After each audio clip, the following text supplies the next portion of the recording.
حج اسلام کے 5 ارکان میں سے ایک رکن ہے. یعنی سب سے پہلا رکن اسلام کا کیا ہے؟ لا الہ الا اللہ محمد رسول اللہ. یہ پڑھنا، دل سے اس کو ماننا، اس پر عمل کرنا. ایک کافر ہو تو یہ کلمہ پڑھ کے اسلام میں داخل ہوتا ہے. اور دوسرا نماز پڑھنا، دوسرا رکن اسلام کا. تیسرا زکوٰۃ دینا. چوتھا رمضان کا روزہ رکھنا. پانچواں حج کرنا. تو الحمدللہ آپ کلمہ پڑھ لیے، مسلمان ہو گئے، 5 وقت کی نماز پڑھ رہے ہیں، سال میں آپ زکوٰۃ بھی دے رہے ہیں الحمدللہ، سال میں رمضان کی روزے بھی رکھ رہے ہیں، 4 آپ ارکان ادا کر رہے ہیں. اکثر مسلمان یہ ادا کرتے ہیں الحمدللہ. ایک ہی بستا رکن اسلام کا، وہ کیا؟ حج کرنا. تو آپ حج کر لیں تو الحمدللہ اسلام کے 5 ارکان پر آپ کا عمل ہو جائے گا الحمدللہ.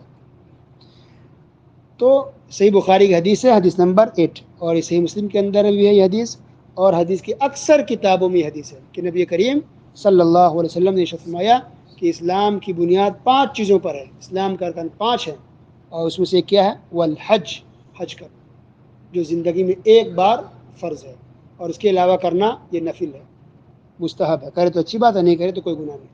لیکن زندگی میں ایک بار حج کرنا صاحب استطاعت پر، جس کو استطاعت ہو، یعنی سفر کرنے کی بھی طاقت ہو، اور اتنا پیسہ اس کے پاس ہو، یا اتنی دولت ہو، یا ایسی پراپرٹی جس کو بیچ کر کے وہ حج کرنے جا سکتا ہے، تو اس پر حج کرنا فرض ہے. لہذا تمام مسلمانوں سے گزارش ہے کہ آپ کے پاس اگر پیسے ہیں تو حج کریں، فوراً کریں.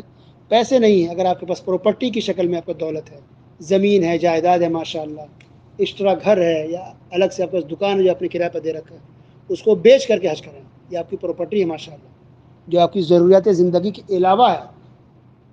لہذا حج کرنے میں کمی کوتاہی نہ کریں.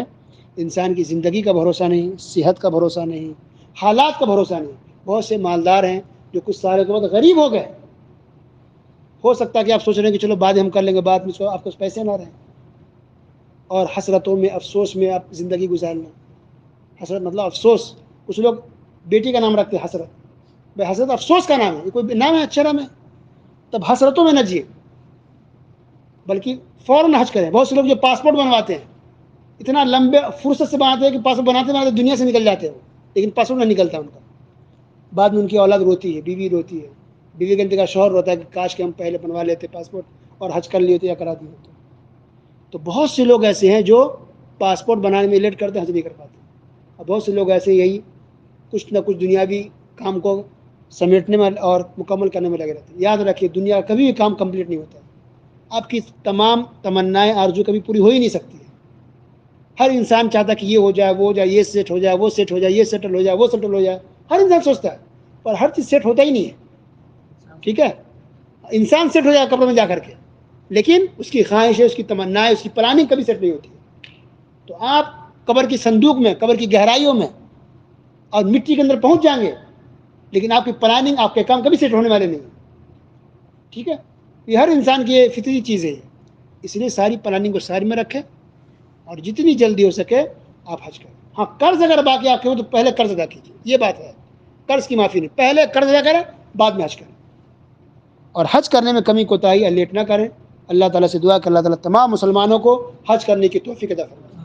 اللہ تعالیٰ دنیا کے تمام مسلمانوں کو جتنی جلدی ہو سکے فوراً حج کی کارروائی جو بھی ہے، اس کے نظام، اس کے سسٹم ہے، اس کارروائی کو مکمل کرنے کی اور فوراً حج کرنے کی توفیق عطا فرمائے. اللہ تعالیٰ تمام مسلمانوں کو مکہ مکرمہ پہنچائے. اللہ تعالیٰ تمام مسلمانوں کو حج کی سعادت نصیب فرمائے، اور حج کرنے کا جو ثواب ہے، اس کی جو فضیلت ہے، اس کے جو فائدے ہیں، اللہ تعالیٰ تمام حاجیوں کو وہ نصیب فرمائے، اس کا حقدار اور مستحق بنائے. آمین. وصلی اللہ علی نبینا محمد وعلی آلہ وصحبہ اجمعین.